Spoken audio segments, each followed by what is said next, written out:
எங்கே வாழ்க்கை தொடங்கும், அது எங்கே எவ்விதம் முடியும்?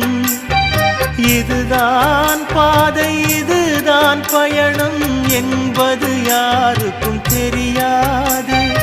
பாதையெல்லாம் மாறி வரும், பயணம் முடிந்துவிடும்.